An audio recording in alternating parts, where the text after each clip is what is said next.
Hey guys, welcome back to another class of business statistics. Last class, just want to recap, we went over what really are statistics, right? It's just the science of obtaining and analyzing data, big or small, right? And then we talked about, oh gosh, what else? Why we study statistics, that's another big one, right? We gave a lot of reasons how or why businesses use them, different ways they use them. But the overarching theme of why they use them is just that it helps businesses become more proactive instead of reactive, right? If you react to something, it's because you're reacting to something that's already happened. Businesses don't really like that. They don't thrive off that. They thrive off being proactive, finding trends before they happen, and kind of making the business decisions off of that, so that way they can kind of avoid the reaction. Okay, so that's overarching theme of why we use them. And then we went over different types of statistics, right? We went over numerical, whether that be label, like my name, for instance, Mr. Harris, that's a categorical data, or coded data, 1 for male, 2 for female, stuff like that. So then we went over numerical, right? Discrete and continuous, went over that. What else? And then I think we ended on the 100,000 graphs that are available for you to use, and then all the ways we can, or good or bad, really. We talked about good graphs, bad graphs, and just okay graphs. So that's what we covered in session 1. I hope you guys learned something, but now we're going to get on to session 2. I'm excited about this one. There's a lot of material in this, but if you stick with me, if you listen, if you pay attention, you're going to learn something that's going to be fun. So let's get started, right? We talked about visual descriptions of data, right? So now we're going to talk about numerical descriptions. There's really 3 main types of numerical descriptions, right? We can talk about the center, right, where they value, or where they centrally, or where the value is concentrated. Does it seem to be typical, or I guess what seems to be typical, or what seems to be kind of the middle data values, and central tendency. We're going to talk about that. So. And then their shape, are they we talked about symmetry, skewness, all that stuff. Are they distributed symmetrically? Are they skewed, sharply peaked, flat, bimodal? We talked about modal earlier last session. And then variability, and I put in parentheses, it's just a spread. So the spread of the data, how much dispersion is there in the data? Are they smushed together? Are they spread apart? Just how spread out they are. And are there any unusual values? We're going to talk about unusual values, outliers, stuff like that, and how to calculate that. So we're going to go over that today. So those are the 3 main types. We're going to start with measures of center, though, right? This is just trying to describe the middle or typical values of a distribution, right? And this gives us these kinds of calculations just allow for more precise statements of data or data. These are really important in terms of data analysis, and so we're going to go over these. We'll go over variability, but we're going to focus on center just for right now. And like I said, there are 6 main types of measures of center, right? We have the mean, which we all know, aka average, find the average of the data. We have the median, we'll talk about that, the mode, mid-range, geometric mean, and trimmed mean. Those bottom 2, they look scary. They're not scary, I promise. We're going to go over it. It's going to be easy. Okay, so the first one, we have mean, right? It's the average of the data, right? It's just the sum of the data values. I put data on there twice. Whoops, sorry. Don't judge me. And we just divide that by the number of data items, right? So the number of the sample, right?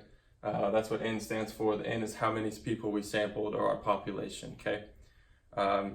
Notice too, this is X bar. So I just want to clarify, X bar usually means we're dealing with a sample mean, right? The Greek letter, yeah. So like I said, I actually noted that. So population, we use the symbol mu. This is a Greek letter mu. That's what we use for population mean. And then our sample mean is always called X bar. And this is commonly denoted by this formula. It looks scary, it looks weird, but all this is saying is, this is the Greek letter sigma. And all this is saying is we take the sum of all the data points, right? So we add all of the data points together, we divide by our sample, our population, and that gives us our mean. And I even put it here too. So right, so you take your first data point, add it to your second, add it to your third, and so on and so forth. divided by the population or sample that you took. Let's say 73 people, you add up all 73 values, you divide it by 73, there's your mean, okay? Really easy stuff.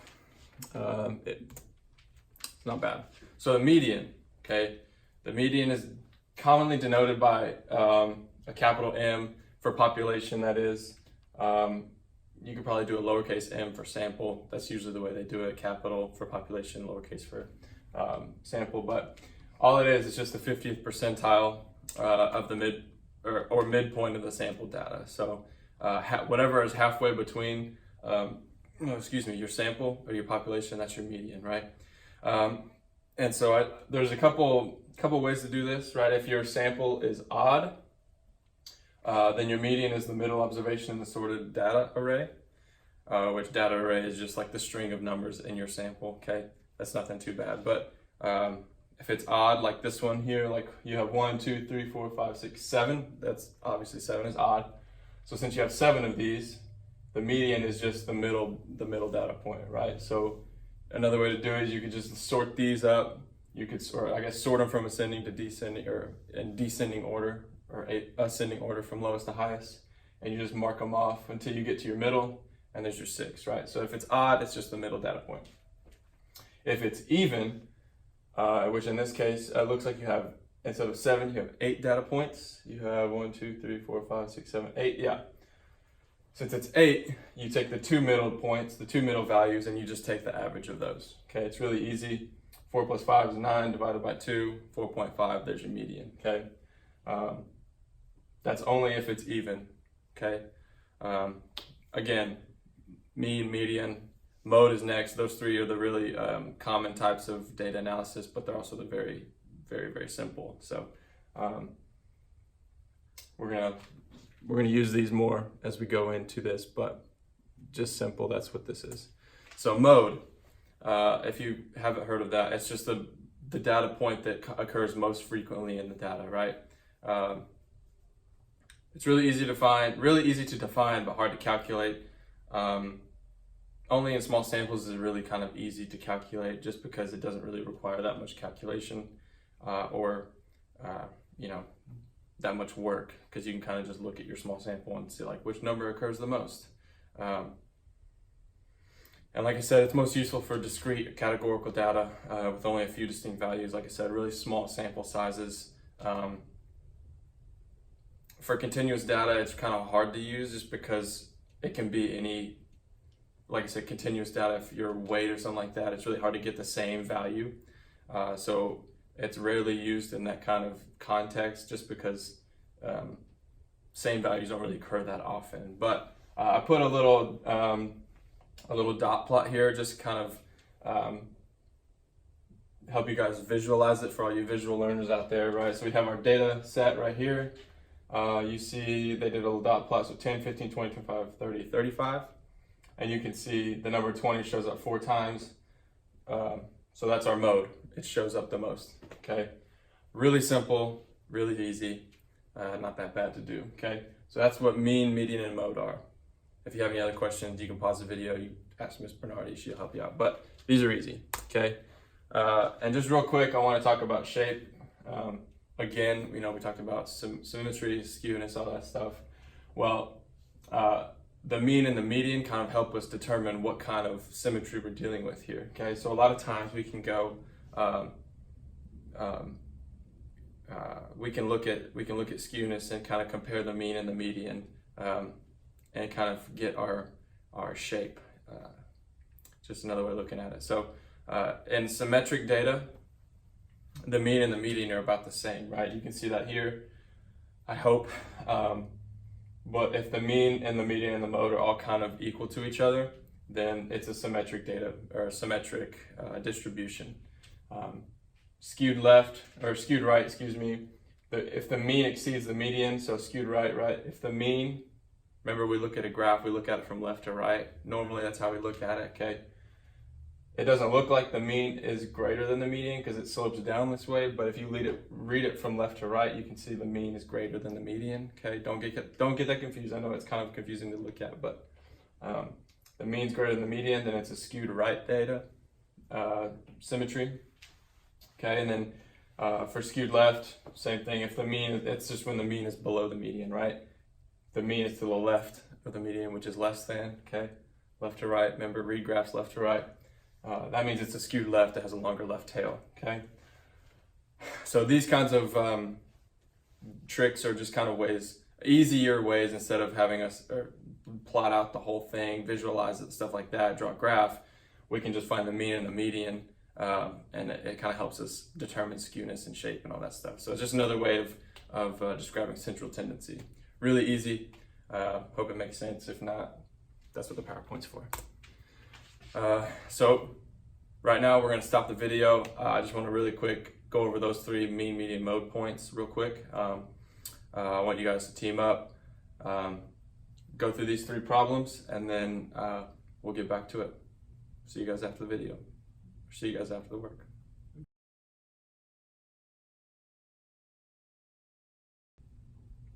Okay, so the next thing we're going to talk about is geometric mean. Okay, and geometric mean, it looks really, really scary, but I promise it's not that bad, because it's not.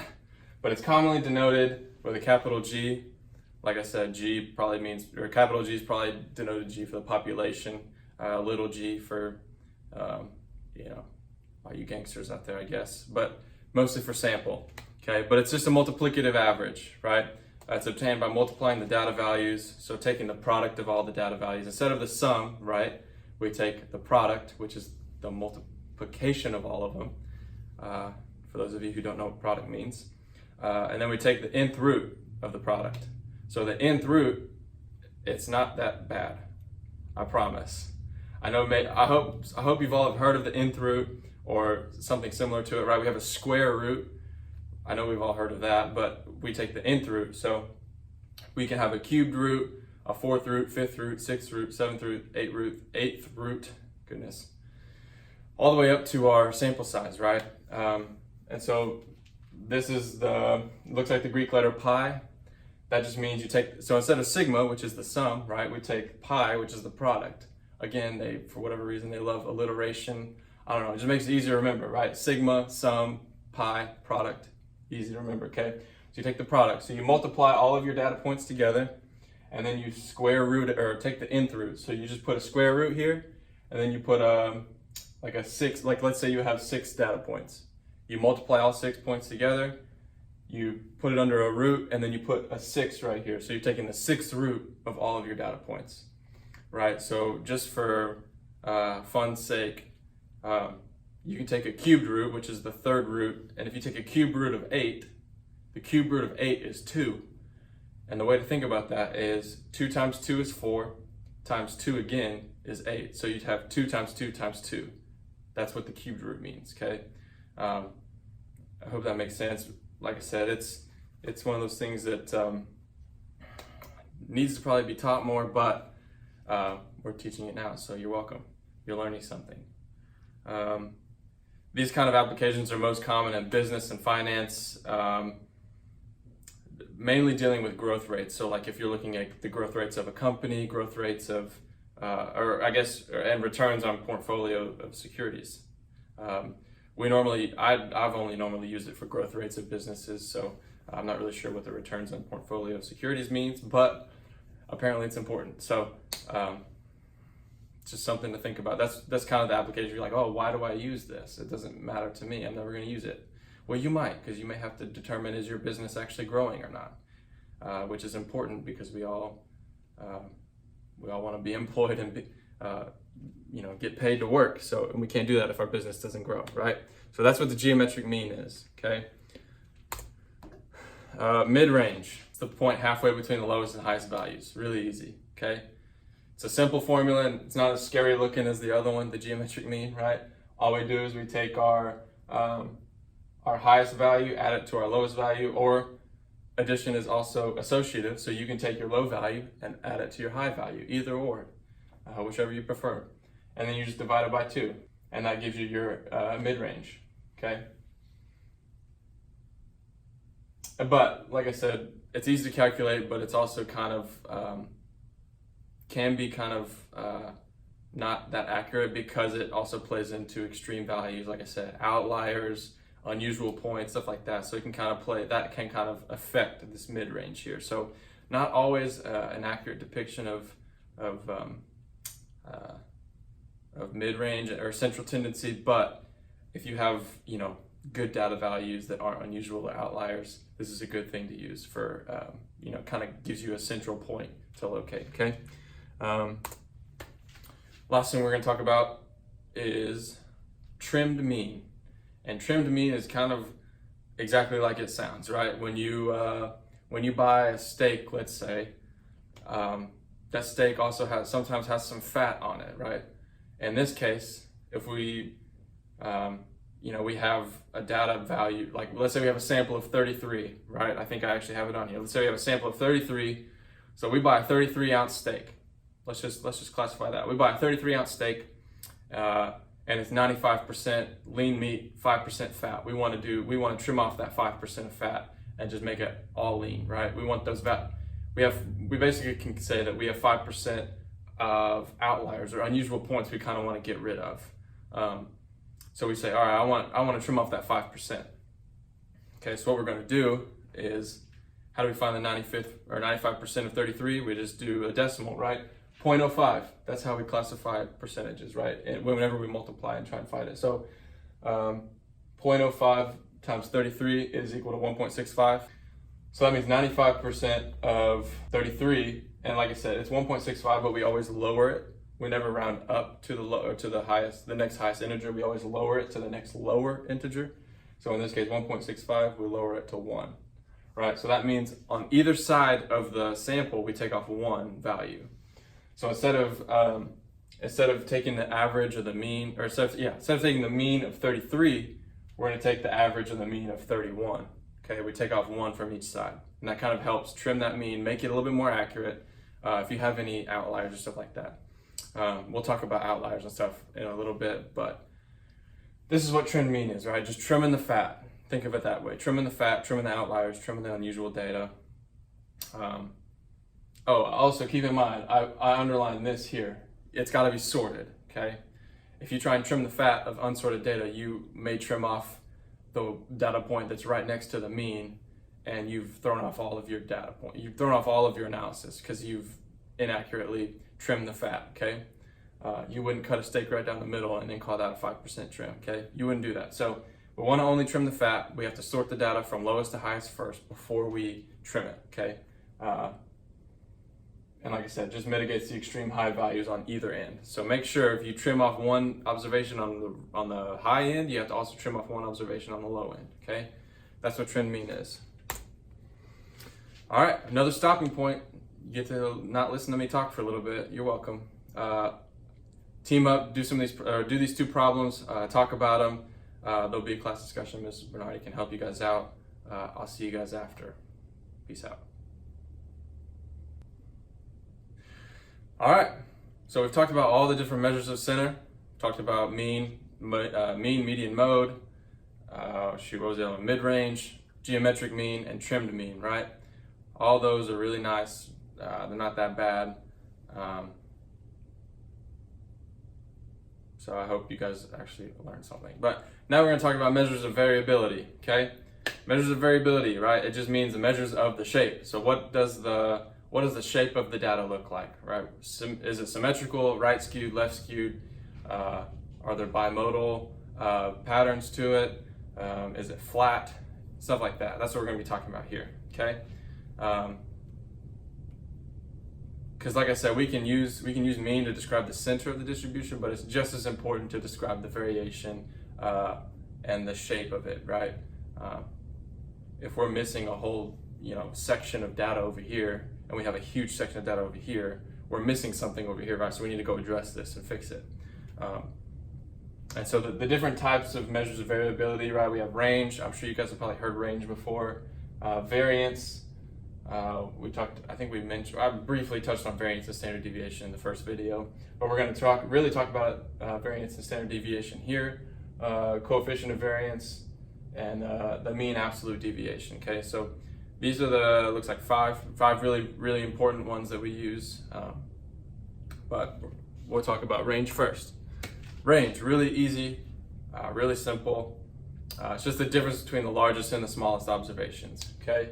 So you take your highest observation, so your highest data point, and you subtract it by your lowest data point, right? So let's say your highest is 129, your lowest is 96.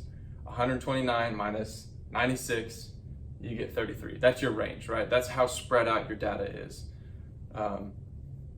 Now, is there a data point for all 33 of those? Maybe, maybe not. But from start to finish, you have 33. You have 33 numbers in there that you can work with. Okay. And in this context, we don't really know if that's a super huge spread or not, just because we don't really know kind of the context of this. But in terms of just figuring the range, this is the easiest one I could find. So, like I said, a little context goes a long way in terms of data analysis, but we're just kind of focusing on the term for now. So we'll get into more applications here in a bit. Okay, variance, right? Variance is a little trickier, right? Variance and standard deviation are kind of similar, except the only difference between variance and standard deviation is that standard deviation is in the normal unit of measure that the mean is in, right? So it shares a unit of measure with the mean. Standard deviation does. But variance isn't the same unit of measure because it's squared, right? It's a squared unit of measure. Okay, so we can't variance and standard deviation are very, very similar, and it can kind of get confusing as to why we need both of them, or why why they're different. They look the exact same, but one's in a squared unit of measure, the other is in the same unit of measure. Okay, so we can't forget that, right? So variance is just the expectation of the squared deviation of a random variable from its mean. So how, in layman's terms, it just measures how far a set of data is spread out from the mean. Okay, that's what that means. And so, we have two different types of variances, right? We have our population variance, which obviously we denote as sigma. This is the Greek letter sigma, and make sure it's sigma squared, right? Sigma squared is how you denote variance, just like S squared is how you denote the sample variance, okay? And again, this looks scary. It's not scary. Sigma, sum, so we take the sum of these, right? All of this formula right here. So you take your data point, you subtract it from your mean, and then you square it, okay? And I have a problem I have a slide after this that kind of breaks it down visually for all you visual learners. Again, I promise I'm not leaving you out to dry. But we just take the sum of all of these, right? So we do this for one data point, and then we add it to the next one, okay? Not hard. And then we divide it by n, okay? And that's our population, right? For sample, notice it looks a little bit different, okay? We have x bar, which is our sample mean, right? We have our sigma, which is our sum. Still the same thing, square it, right? But notice we have n minus 1 here. Now, you may ask, why does this say n, and why does this say n minus 1? Well, I'll tell you. In a sample, we have n number of data points, right? And they can be independent of each other, right? They don't rely on each individual data point to kind of, they don't depend on each other, is what I'm saying. So if you were to find the mean, right? Finding the mean, it takes out one of those data points probably because they're independent from each other. So you lose a piece of information in there, right? So in a sample, you find the mean of that spread of data, and you lose a piece of information, right? Because a population, like I said, we talked about population, it can be infinite. It can have an infinite population. That's why we denote this as just regular n, right? That's our population, right? But in a sample, we have a finite number, it can be a finite number, and when you take that mean, right, which is right here, you lose a piece of information. That's why we have n minus 1. So don't forget that. Sample, you have to do n minus 1. And that's why I put these two in here, just so you can note the difference, right? Make sure if you're taking a population, no n minus 1. If you're taking a sample, n minus 1, okay? Important, don't forget, all right? So,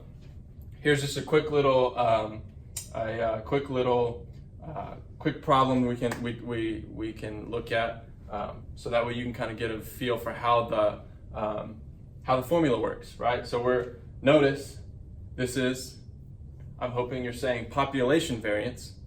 I hope you scream it at Mrs. Bernardi, right?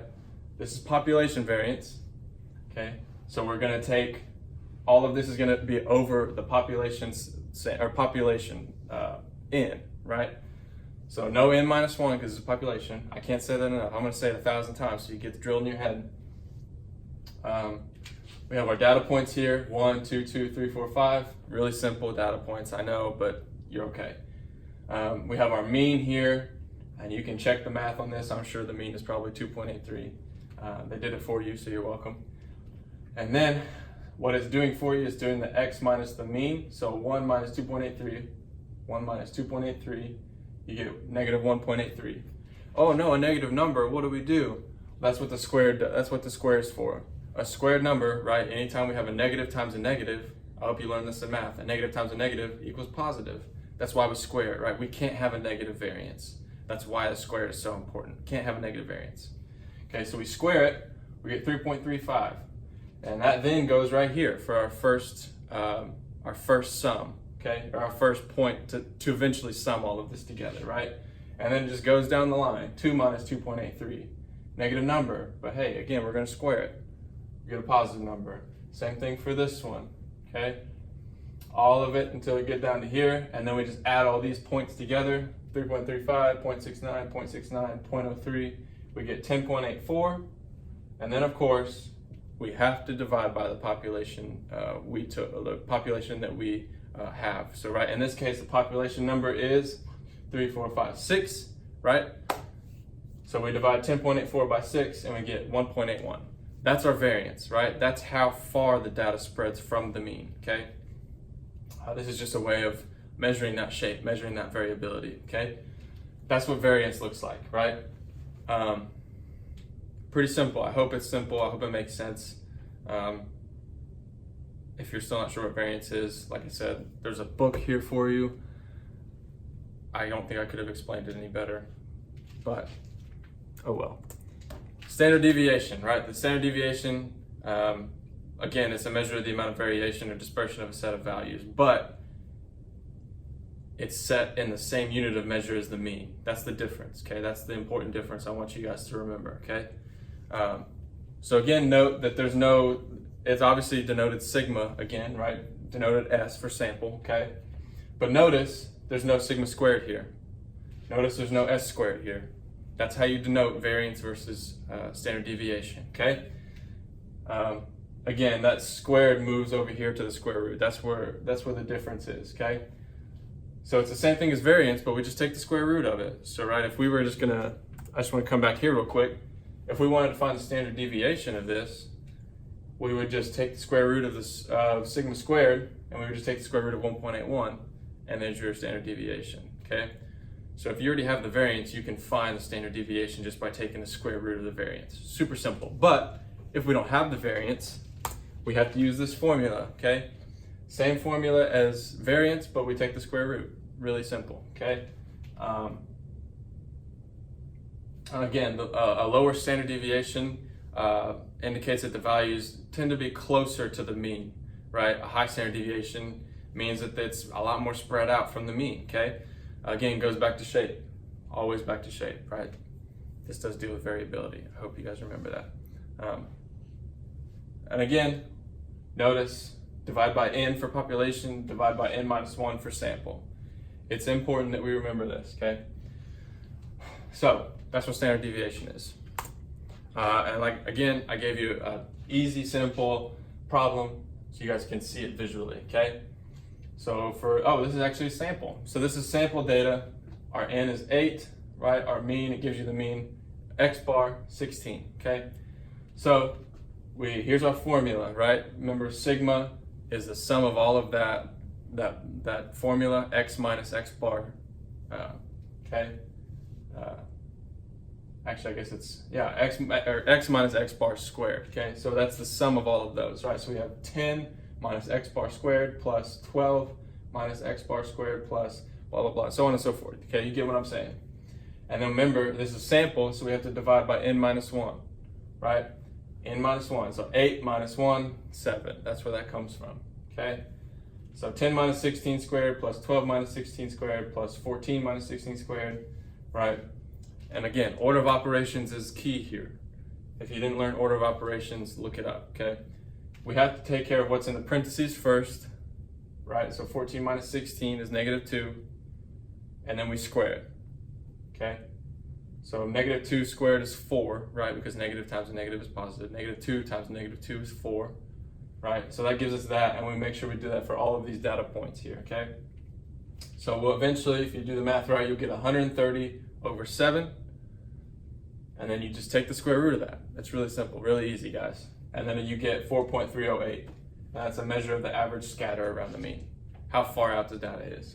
4.308, again, we don't know in terms of the context of this standard deviation if that's a lot or a little.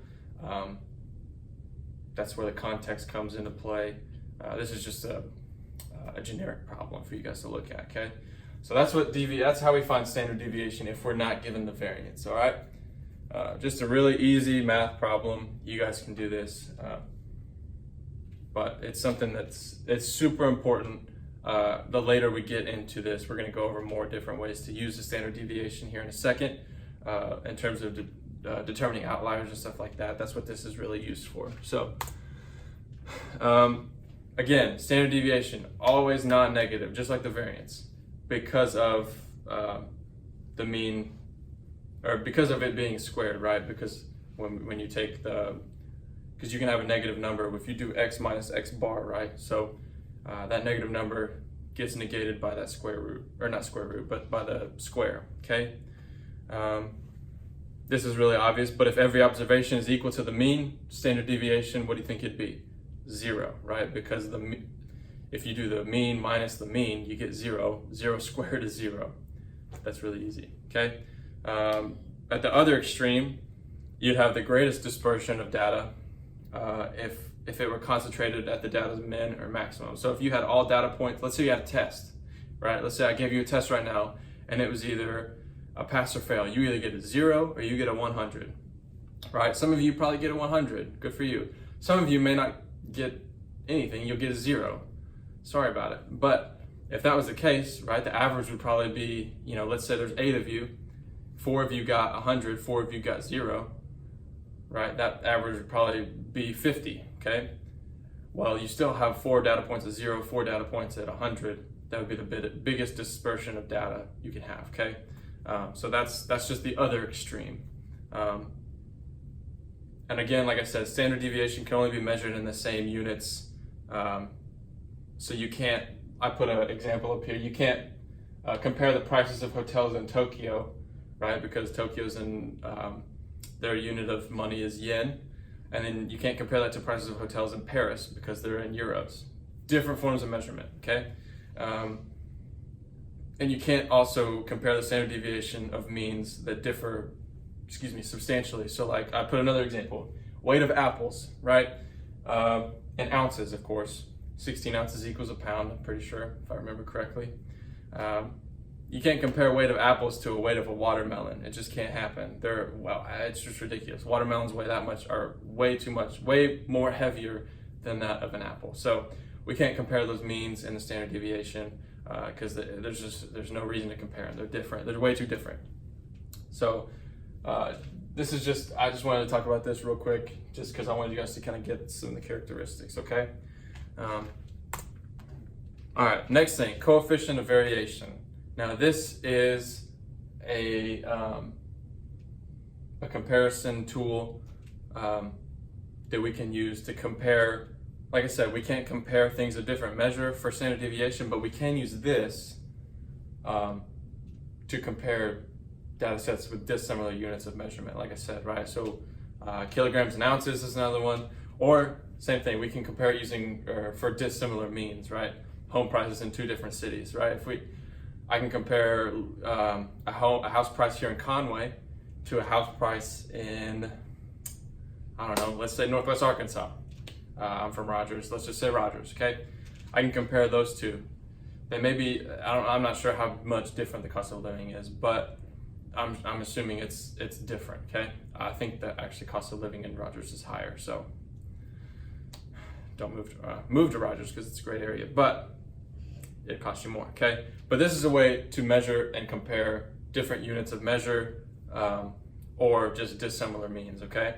And it's done usually based on percentages, okay?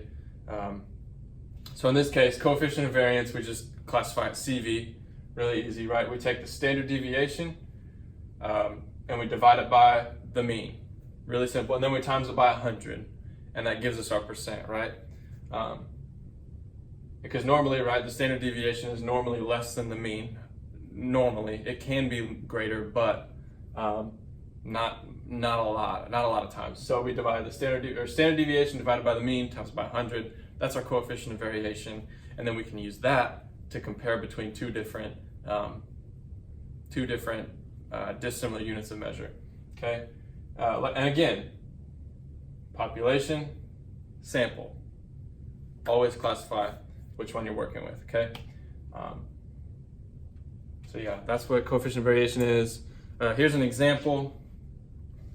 Sorry if it's really blurry, I apologize, but it just says, given the following summary of information on two stocks, A and B, listed on the American Stock Exchange, which shows more volatility? So which one is worse for you? That's what that's saying, right? Again, stock A and stock B could be different units of measure. It could be dissimilar means. To me, it looks like a dissimilar mean, okay? Because this one's 12, this one's 50. That's pretty different, okay? So we want to, this is a case where we would use the coefficient of variation, right? So this is a sample, it looks like a sample coefficient of variation. So we take the sample standard deviation, we divide it by the sample mean, and it looks like this is for stock A, so we'll take 10 divided by 50, which is our mean, times it by 100, and we get 20%. Okay? And in this case, we have $12 and $4 for stock B. So we take our standard deviation of 4, divided by our sample mean, which is 12, we get 33.3%. So just by looking at this, which one do you think is worse for you?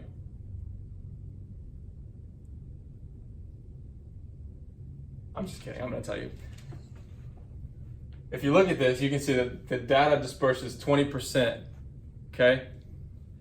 And then on this one, it disperses in 33.3%. So even though it has a smaller standard deviation, right, it still disperses at 33.3%. So this one actually is more volatile to you, right? Because it spreads out more.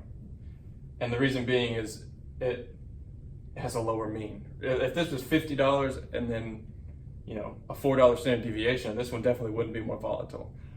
But because the standard deviation is so much closer to the average, it's more volatile to you. So actually, it would make sense to invest in stock A rather than stock B, just because the percentage is that much lower than in stock B. Okay, that's how we determine coefficient of variation, right? It's used in stocks, like I said, which is mainly what it's used for, but it can also be used for you know, just comparing different units of measure, different things like that. So that's how we determine coefficient of variation. I hope that made sense.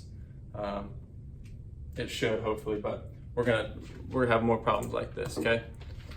The last measure of variability is the mean absolute deviation. Okay. This just reveals the average distance from the center, right?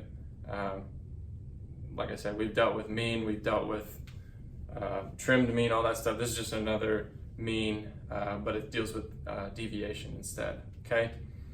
And absolute value, if you're not familiar with absolute value, that's what these vertical lines are for, right? Absolute value is just how far away that point is from zero, okay? That's what that means. Absolute value is always positive. If you have a negative 17, and I ask you the absolute value of negative 17, guess what you're gonna say? It's 17, okay? 17 points away from zero. If I give you negative 126, what's the absolute value of negative 126? you just flip it. 126. It's 126 points away from 0. That's what that means. That's what absolute value is, okay? Always positive, never negative, okay? Because otherwise the deviations around the mean would sum to 0, and that's just, that does nothing for us, okay? That's why it has to be positive. And again, they just like to use acronyms. You can be mad at me all you want, but we have to learn this, okay? This is important. I guess I should say. Here's a formula. We just take the sum of, again, sigma, sum. We take the sum of all of these, okay? So the absolute value of x minus, or a data point minus the mean, right? So we have 10 data points. We have to do all 10 of these, right? So the absolute value of x minus the mean, add all those 10 up, and then divide by our population, divide by our sample size, okay? That's what that is. And I even gave you a step-by-step example because I'm nice like that, okay? If you can't see it, don't worry. The PowerPoint will be in Google Classroom, so don't freak out. But you find the mean of the data set, find the absolute value of the difference between the value and the mean. Here's a hint, think of how far apart the numbers are in a number line. Really not that bad, okay? So 6 minus 10, right? I hope we can all do simple subtraction. 6 minus 10 is negative 4. The absolute value of negative 4, oh, look at that, 4. Okay, you do that for all of these data points here, okay? You get all that, and then you add them together, just like the sigma we've been talking about, okay? 4 plus 3 plus 3 plus 2 plus 0 plus 5 plus 7, you get 24, and then you divide by your sample size, which is 7. 1, 2, 3, 4, 5, 6, 7. Okay, you can check me on that. I'm right though. So the mean absolute deviation of this data set is 3.4. Like I said, the closer the number is to 0, the more consistent the data is. That means the closer to the mean it is, right? Again, I think this also just helps with just a better sense of variability, a better view of it, and I think it helps to deal with a little bit better.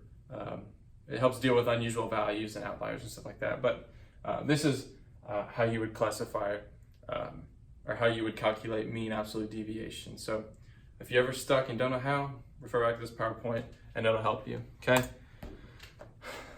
We're gonna pause the video again. We're gonna talk about these 3 problems, okay? I want you guys to do them. I want you to team up. But how about this? Team up with somebody you haven't teamed up with before, because, you know, you probably have friends in there. I want you to work with somebody you haven't worked with before. So work with somebody you don't know, I guess is a better way to say that. Talk with them, work these problems out. If you have questions, Mrs. Bernard can help you. And I'll see you after you guys are done. Peace.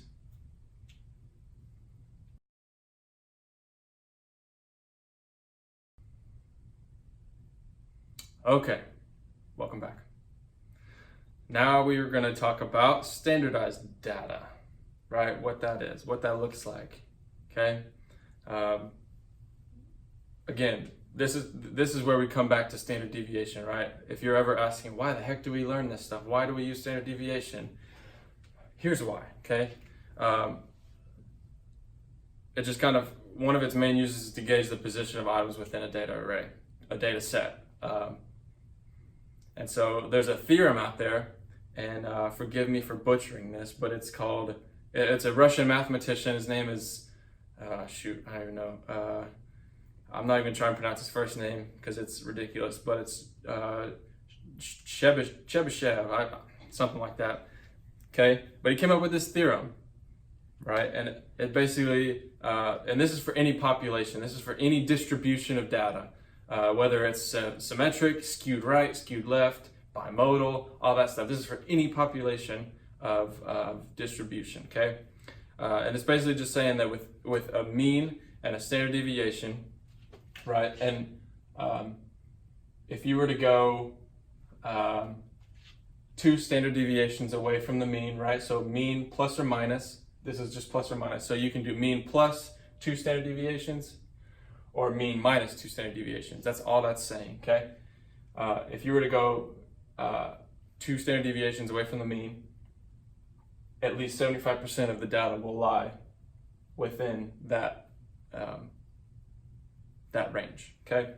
That's what this is saying, right? And I should say the 2 takes the place of the k.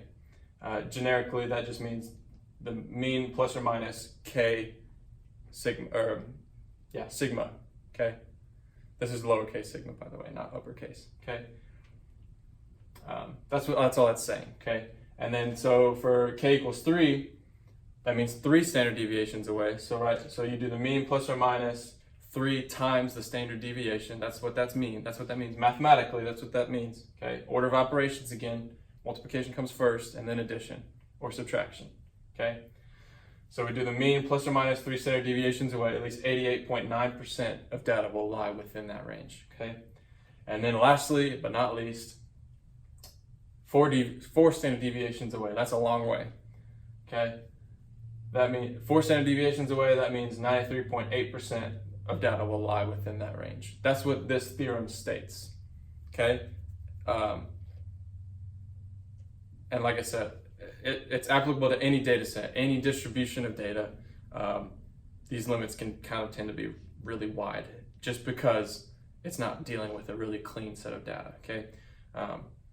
Like I said, it can deal with left skewed, right skewed, symmetric, all that stuff. But there's another rule that we're going to learn after this that helps us deal with symmetrical data, normal distribution, okay?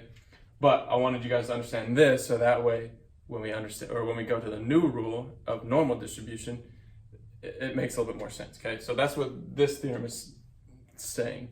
Of course, a Russian came up with it, and they're known for complexity, I'm sure. I don't know. Don't quote me on that. Sorry, Putin. Let's see. The empirical rule.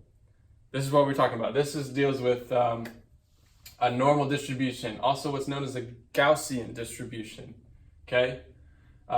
Obviously, Gaussian, it's named from its discoverer, famous mathematician named Carl Gauss, Carl with a K,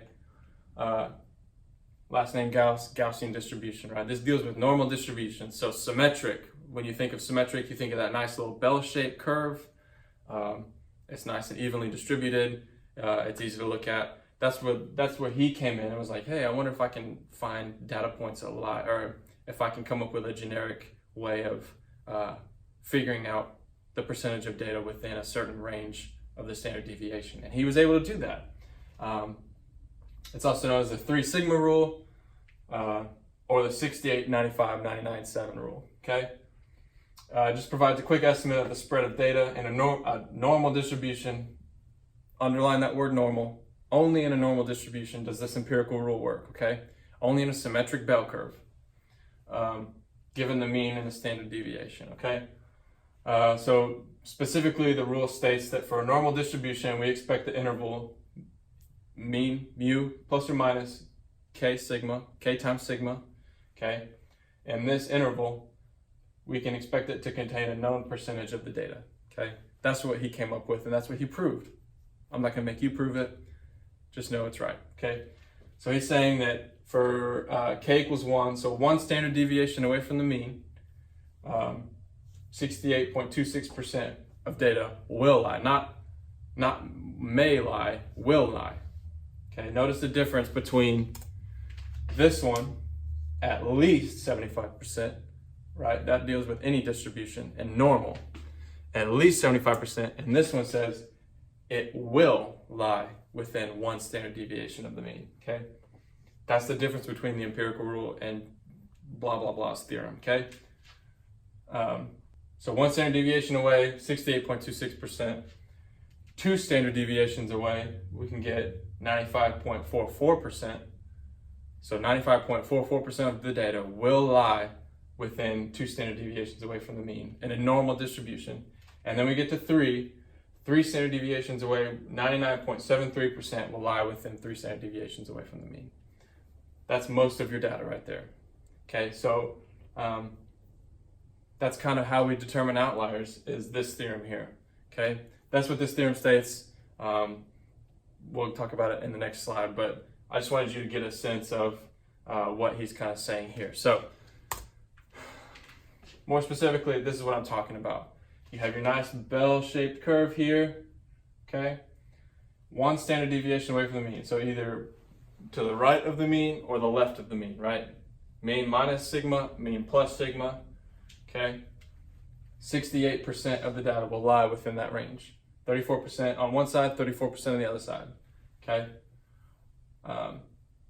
Same thing, plus 2 sigma, so 2 standard deviations away from the mean, minus 2 standard deviations away from the mean, 95%, right? And you can check me on that. 34 plus 34 is 68, and you add these in, I think that's 27% right there, okay? 68 plus 27, 95. Boom, simple math, you're welcome, okay? And again, 3 standard deviations away from the mean, right? We get out to here, get out to here. 99.7% of the data will be within this range, okay? So that means that only 0.15% lies outside of 3 standard deviations away, right? That's what this is saying. Really simple, really easy, and this is how we determine outliers, okay? And like I said, the way we determine that is just to define each observation in terms of its distance from the mean. And so we get, in terms of doing that, we do that by establishing or giving a value to that standardized value, and we call that a z-score. And we'll talk about z-score in a little bit, but I just wanted to give that term to you now so you kind of be thinking about it, and we can kind of figure that out in the next couple slides, I think. But it's important to know z-score because this helps you understand what the difference is between an unusual data value and an outlier, okay? So based on these z-scores, right, a data value is classified as unusual. So right, if we have a data value that's unusual, we can say that it's unusual if the z-score is greater than 2, right? So in other words, if this z-score is beyond 2 standard deviations away from the mean, okay? And once again, it sounds confusing. I promise it's not. I'll show you. Don't freak out, okay? If a z-score is greater than 2 standard deviations away from the mean, it's considered unusual. If a z-score, and notice it's absolute value, so again, it's probably positive. It doesn't have to necessarily be positive. If you have a negative 3.40, again, it just takes absolute value and it's positive, okay? So if that z-score is greater than 3, and when I say greater than 3, I mean greater than 3 standard deviations away from the mean, it's considered an outlier, okay? An outlier is just an extreme data value that was maybe taken in error, or maybe it is correct and it's just a data value that's way far away from the mean, way far from the norm, okay? That's what this is saying. And again, z-score. Talked about it a little bit, okay? But a z-score deals with a z-score of one specific data value, okay? And normally we look at z-scores from in the start of a distribution and the end of a distribution. So if we think a number, we get the mean of the distribution, right? And we look at one of the numbers, and it's way far away from the mean. We can find the z-score of that, and if it's greater than 3, then it's probably an outlier, okay? And we don't need to include it in, I say that. We can include it in our analysis, but we'll talk more about that in a second, okay? When to include it, when not to, we'll talk about it. But this is the formula for a population, okay? It's the same thing for a sample, but it deals with, the population mean and the population standard deviation, and then the sample mean and the sample deviation. So you just take your data point, you take your data value, you subtract it from the mean, you divide by the standard deviation, and that'll give you, your z-score, okay? I just want to give you a sec to look at that so you can kind of digest it, okay? Z-score helps us determine outliers, okay? If there's any questions, pause the video, ask Mrs. Bernardi, she can help. But it should be easy. Okay, if it's not easy, I gave you a fun example, okay? You score an 80 on a sociology exam. Woohoo, good job. But you score 68 on your philosophy exam. Boo. The question is, which test did you do better on relative to other students in each class? Notice the question. Which test did you do better relative to other students in each class? Each class, okay? It gives you the sample. Notice this is a sample, okay? It gives you your sample mean for your sociology test. So the mean, the average grade on your sociology test was 83, right? And your standard deviation was 10. It looks like your philosophy teacher didn't teach very well, because the mean is a 62 and the standard deviation is 6. That's not great, okay? In terms of, if you wanted to find your z-score for your specific test grade, right? Your z-score for sociology, you would just take your 80 and you subtract it by your mean, right? And you divide that by the standard deviation. So 80 minus 83 is -3. Divide that by 10, you get -0.3. Okay, so in terms of the mean, you're -0.3. So in terms of, think about this in a bell shape. Here's the mean, you're about right here, okay? Just to the left of the mean, all right? Now,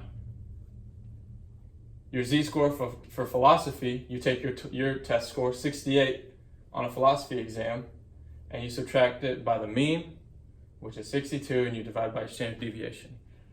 You get that equal to 1, right? 68 minus 62 is 6, divide that by 6, 1. Your z-score for that test is 1, okay? Which one do you think did better?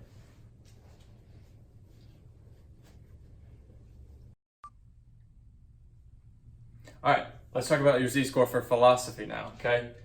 So -0.3 for sociology, your z-score for philosophy, we take your 68, we take your score on that test. High D, not bad, not great, okay? But we subtract it from the mean, or subtract it by the mean, however you say it. Take your score, subtract it by the mean. So 68 minus 62, we get 6, and we divide it by the standard deviation for your philosophy test, which is 6 as well. So you get 1. So that means, in terms of, think again, your bell-shaped curve, right? Your mean is here. You're exactly 1 standard deviation to the right of your mean, okay? To the right. That's what that's saying. All right. So the question we posed up here, on which test did you do better? And notice the wording here, relative to other students in each class. Which one do you think did better? I'll tell you.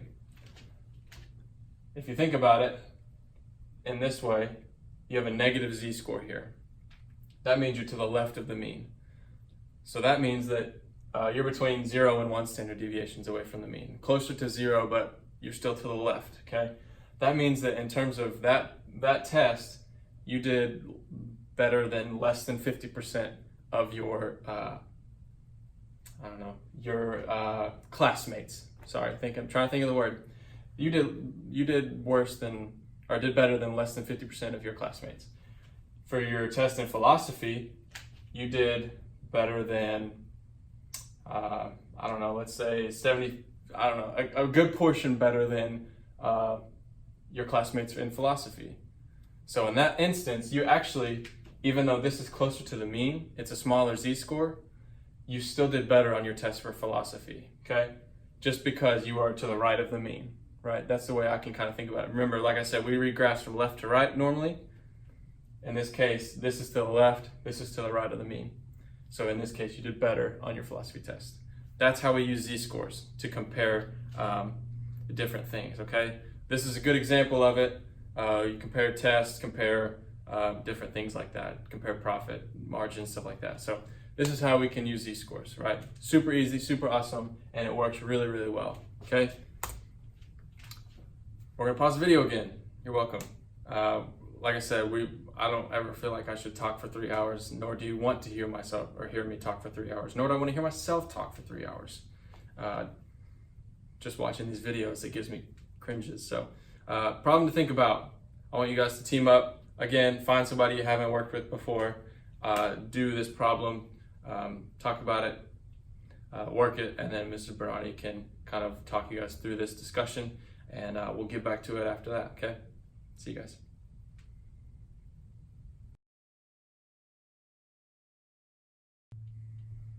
Okay, welcome back. So we talked about different measures of center, different measures of variability, and so now we're going to talk more ways to visually show and numerically show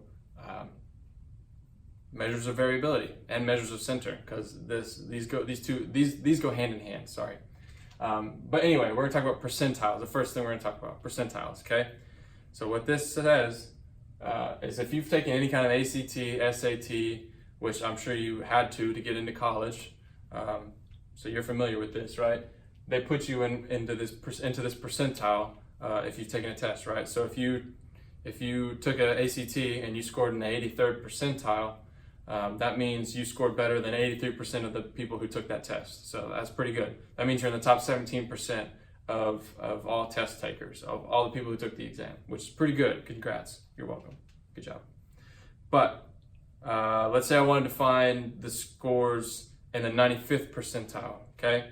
All I would have to, let's say I have a sample of 88 students, okay? All I would want to do is I would take the sample population or the sample number. So I'd take 88 and I would times it by 0.95 because I want to find the 95th percentile. Instead of timesing it by 95, we want to take the decimal of that. So it's 0.95. And in that case, it comes out to 83.6, okay? So obviously 83.6, that's not like that's not an integer, it's not a whole number, right? It's a decimal. And so what we would do is, it means we would have to interpolate between two data values, okay? What that means is you would just have to find the 95th percentile falls between the 83rd data point and the 84th data point. And that's, you'd go between those two to find the 95th percentile, okay? That's what that means. And I'm not really gonna get into interpolation right now just because it's not really that key to learn, but Excel, if you were to figure this out in Excel, there's a function in Excel to do that that does it for you. So and it's actually in our textbook. So if you want to learn how to do it in Excel, it's in this textbook in chapter 4. So you're welcome. That's free. That's a freebie. Okay. Like I said, why do I use this? What's important about it? It's used in healthcare, manufacturing, banking. It just helps establish benchmarks so that companies can compare themselves to similar firms. Similar firms like companies within the same vein of theirs, okay? That's what that means. It can help with debt ratio, profit margin, defect rate, all that stuff.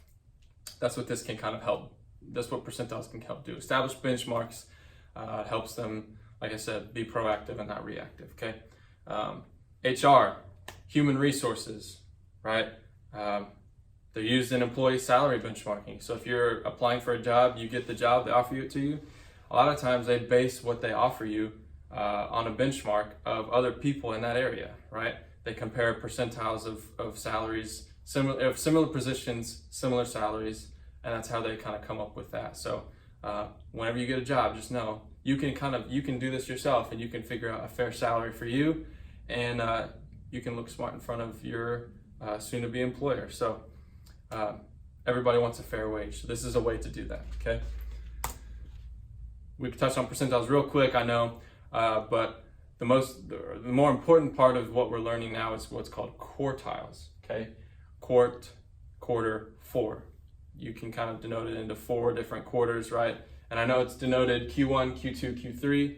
That's because it's split up into 4 different percentiles, believe it or not. So 0 to 25, 25 to 50, 50 to 75, and 75 to 100. That's how we split them up, but we denote them Q1, Q2, and Q3, okay? There's, like I said, scale points that divide the sorted data into 4 groups, okay? So one way to kind of figure out what is Q1, Q2, and Q3. Well, Q2 is always the median, okay? So if you find the median, you found Q2. That's how you split up the 50th percentile data, right? Like I said, median is the halfway point between all the data. So Q2 is the 50th percentile. That's your median, okay? Q1 and Q3, they indicate the center as well because they define the boundaries for the middle 50%. So right, like the bulk of your data, Q1 and Q3 indicate or help visualize that, okay? And it also indicates center, but it can also indicate shape or variability, right? So Q1 and Q3 are very important, and it helps, and it indicates variability because of what we call an interquartile range, right? And it stands for, or the acronym for that is IQR. We'll come back to IQR, I promise. This just introduces it, but I'll tell you why IQR is important in a future slide coming up soon, okay? And how we use it to kind of help us measure variability, okay? And it measures just the degree of spread in the data, okay? That's what these quartiles help us represent, right? So how do we find these quartiles? Well, we find them by what's called the method of medians, all right? And so for step one, like I said, people love step-by-step directions. Here's a step-by-step direction of how to find Q1, Q2, Q3. Step one, sort the data, sort the observations, right? From lowest to highest, you sort the data, okay? Step two, find the median. If you can find the median, you found one of the quartiles, okay? Really easy, right? Step three, all you have to do is find the median of the data values that lie below Q2, right? So you take all of the data points below Q2, and then you find the median of that. Really simple, really easy, okay? Q3, same thing, except you find the median for everything above Q2, okay? So really, all of these steps, you're just finding the median, right? Finding the median of the whole data set, finding the median of all of the data below Q2, and then finding the median of all the data above Q2. And that helps you find Q1, Q2, Q3, okay? And these quartiles generally resist outliers. However, they don't always provide clean-cut points, especially in small sample sets or when there are a lot of repeating data values, right? So if you have a lot of repeating data values, Q1 and Q2 or Q1 and Q3 are not going to be super clear, super clean because you have a lot of repetitiveness in the data, okay? So it doesn't really help with that kind of data, but a little bit larger sets, a little bit, non-repetitive data, it helps in that, okay? So that's how we find those quartiles, okay? The next thing we're gonna talk about, box plots, right? Another way of visualizing data. You're welcome. If you haven't learned 100 different ways, you're gonna learn 101 different ways today, okay? Like I said, visual representation of quartiles, and we use it based on what's called the 5-number summary, right? X minimum, so your lowest data point, Q1, and this is in order, by the way. So X min, so lowest data point, Q1, Q2, Q3, and then your highest data point, X max.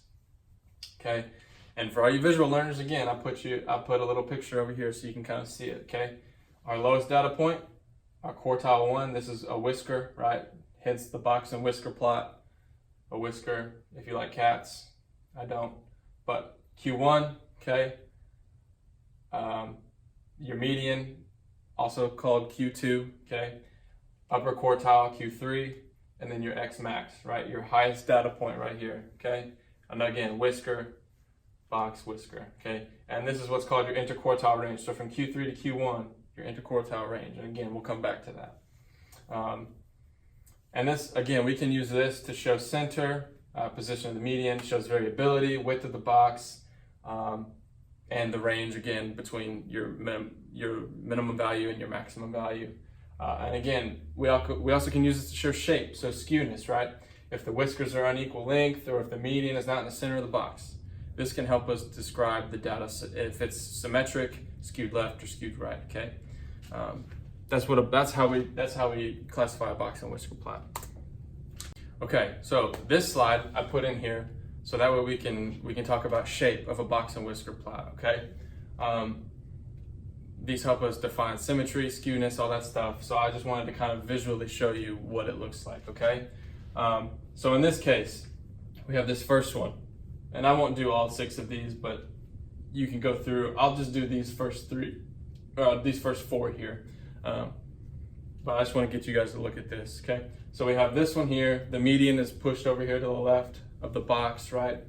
And this whisker here is a lot longer than this one here, okay? So in this case, I would classify this as a skewed right data set, okay? It's a lot more of the data spread out over here on the right-hand side. It shows a lot more variability over here. So it's skewed right data, has a longer right tail. This one, again, the median's pushed to the left of the box, which means that I would consider a lot more of the data points to be spread out over here along this right-hand side of the data. So I would classify this again as a skewed right data set. the whiskers look a little bit, or look about the same length, but I would consider, since this median is pushed a little bit over here to the left, that it's skewed right. This one, I would honestly say, as much as I want to say skewed left, this median looks to be right in the center of the box. And so even though this whisker, well, you know what, I take that back. So even though this median is in the middle,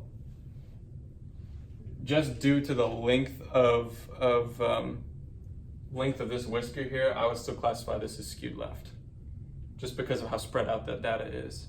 That's how I would classify that. So it can be deceiving because the median's kind of in the middle here, but you got to look at the size of the whisker here. Again, look at this one. This whisker looks like it's a little bit bigger than this one, but it's pretty symmetrical in terms of the median's right in the middle, and the whiskers are pretty similar in size. So I would consider this symmetric. This is a symmetric data set, or box and whisker plot. And you can kind of gauge these for yourself. I hope you can, I'm not going to give these to work on or give you to kind of classify, but if you want to, you can talk about it with Mrs. Bernardi. She'd be happy to help. I'm sure she would. But that's just kind of how we classify shape for these box and whisker plots, okay? So let's go on to the next slide. And now we're going to talk about a visual representation to show out, or to figure out outliers, okay? And we do that by using what we call fences, right? And not the ones we put in our backyard, but the ones we put on box and whisker plots, okay? And like I said, we determine fences based on the interquartile range, right? We've talked about that a lot, but we don't really know why we use it. This is why we have the interquartile range, right? Q3 minus Q1. That's the interquartile range, okay? So we can have a lower fence and upper fence. So lower fence, again, is everything below Q1, and the upper fence is everything above Q3, okay? So that's how we classify it. It's pretty simple, pretty self-explanatory, but that's how you classify it, okay? So we can also have what's called an inner fence and an outer fence, right? So we have our box and whisker plot. Just imagine a box and whisker plot here. We have our upper fence, right? So everything above Q3. We can have our formula for an inner fence is we take the value of Q3, and then we add 1.5 times the interquartile range, right? Again, order of operations is important, so we do what's in the parentheses first, then we multiply it by 1.5, and then we add Q3, all right? Important, order of operations, okay? That's how we get our inner fence, right, for our upper fence, our inner fence for our upper fence, okay? Confusing, I know, but it'll make sense, I promise, okay? So imagine a box and whisker plot here. We have our inner fence, right? And then we can have another fence outside of that one, which is what's called our outer fence, right? And it's the same formula, but we multiply by 3 instead of 1.5, okay? So we have our inner fence and then our outer fence. So anything between the inner fence and the outer fence is what's called an outlier, right? That's our extreme value. And anytime there's a value in between those two fences, we don't add it to the box plot, right? So we have our whisker. It's not a part of our whisker, okay? It's not a part of our max value, right? That's how we know what an outlier is. If it's not a part of the whisker, it's an outlier, okay? So anything between the inner fence and the outer fence is an outlier. Anything, and you're like, oh, my question is, what if I have something outside this outer fence here? So what if I have these two fences and I have a value over here? Well, that's what we call an extreme outlier. And we tend to ignore those because, again, they're so extreme and so unusual that it was probably a measurement error or something that happened to where that was a thing. So, and real quick, I just want to talk about what do we do with outliers when we get them? Well, to me, it's a judgment call. So if you have an outlier, let's say you're taking blood pressure of patients, right? And you have a blood pressure of 1200 over 80. Again, normal blood pressure is 120 over 80. That's probably a measurement error. So I would get rid of that as an outlier because that's false data. Somebody must have just entered it wrong. They were joking, having fun, and they entered a 1200 instead of a 120, okay? That's when I would get rid of that. But if it's good data and you have multiple eyes looking at it and you don't think that's a measurement error, you have to leave the outlier in there. Again, judgment call, it can be difficult, but that's where multiple sets of eyes help in terms of determining whether it's an outlier or something like that, or whether it's an important outlier or not to keep in there, okay? So that's what we do with outliers, all right? And that's how we determine our fences and all that stuff, and determining unusual data values. So let's go on to the next slide. Visually what it looks like, and again, I put the formula up here for you to kind of visualize what it looks like, all right? So imagine our box and whisker plot. We have all of this, right? So we have our upper fence, right, which is this here, Q3 plus 1.5 times the interquartile range, right? That's our fence, right? And so any value to the right of this upper fence here is what's called an outlier, okay? That's just an extreme data value, right? And so that's what these fences help differentiate, right? So if it's outside of this this inner fence here, it's an outlier. But more specifically, if it's outside this outer fence, so we have another, just imagine another fence out of here, right? We can call this our outer fence, right? If there's a value out here, then it's an extreme outlier, right? We have a regular outlier, we have what we can call an extreme outlier if it lies outside of this fence, okay? And that kind of data value you can probably just throw out 99% of the time, okay? Because that's a ridiculous value. So that's what these fences help us differentiate or help us determine in terms of box and whisker plots. We use z-scores for numerical description. We can use fences for the visual description, right? And you don't, another thing too is you don't ever have to draw these fences, right? A lot of times we just do the box and whisker.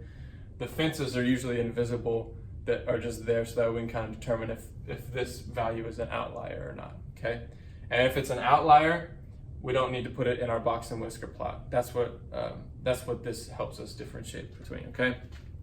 And again, this is important, but I'm not gonna really go over it. Labels on the horizontal axis should be distributed evenly. Always need to be proportional, okay? So mid-hinge deals again with a box and whisker plot. And the quartiles can be used to define an additional measure of center. And this mid-hinge, again, can't be influenced by outliers. So this is a huge thing in terms of showing center, right?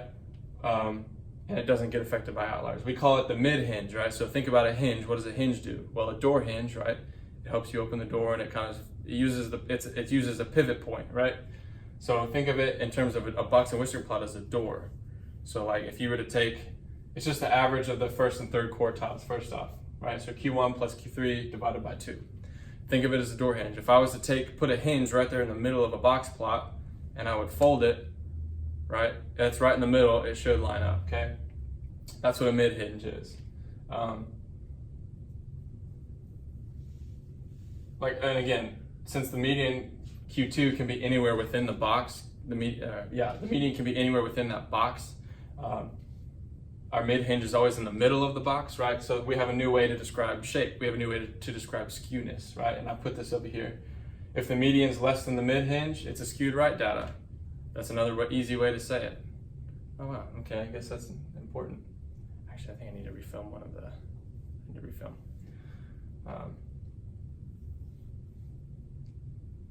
yeah, so if the median is less than the mid hinge, then it's a skewed right, which means it has a longer right tail, okay? If the median, this means approximately equal to, so if it's approximately equal to the mid hinge, it's symmetric. And then if the median is greater than the mid hinge, we have a skewed left data, okay? So if median, again, mid hinge is right in the middle of the box. If the median is to the right, then it's a skewed left. If the median is to the left, it's a skewed right. And if it's right, kind of approximately in the middle of close to the mid hinge, it's symmetric. That's an easy way to describe shape on a box and whisker plot. Okay, last problem to think about for class, right? This is the last time we'll pause the video. Well, I take that back. We'll meet back again right quick because I want to talk real quick about one more thing before we leave for class. But I'm not gonna make you find somebody new for this, but talk to your classmates about this problem, work it. Mrs. Bernardi will discuss it with you guys in class, and we'll see you guys back after this video.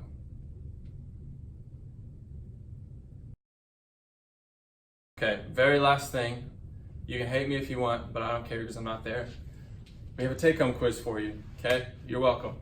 The good thing about this take-home quiz though, open note, open book, which means you can use this video, which I would highly recommend because I'm smart and I'm a genius and I'm a great teacher. Or you can use your textbook, or you can use these PowerPoints, because these PowerPoints will also be in Google Classroom as well, okay? You can use those three things, but, and I say this with 100% certainty, you cannot use each other. I'm really sorry. I'm not that sorry, actually. You can't team up and do this quiz together. You have to do it individually, okay? But I give you every avenue to be successful and ace this quiz, okay? So here's 5 problems for you that I want you guys to do. They'll be posted, I think, we can post these in the Google Classroom. If you don't have a book, you can use the Google Classroom. If you do have a book, just find them in chapter 4, okay? All of these, if you can tell, are in chapter 4, so find them, work them, and you guys should be good to go. So that's it for class today. You can stay in the room and take the quiz here, just don't work together, or you can just take it home and it'll be due Monday when you walk into class next week. But enjoy your week. I hope you enjoyed this class, hope you learned something, and we will see you next Monday.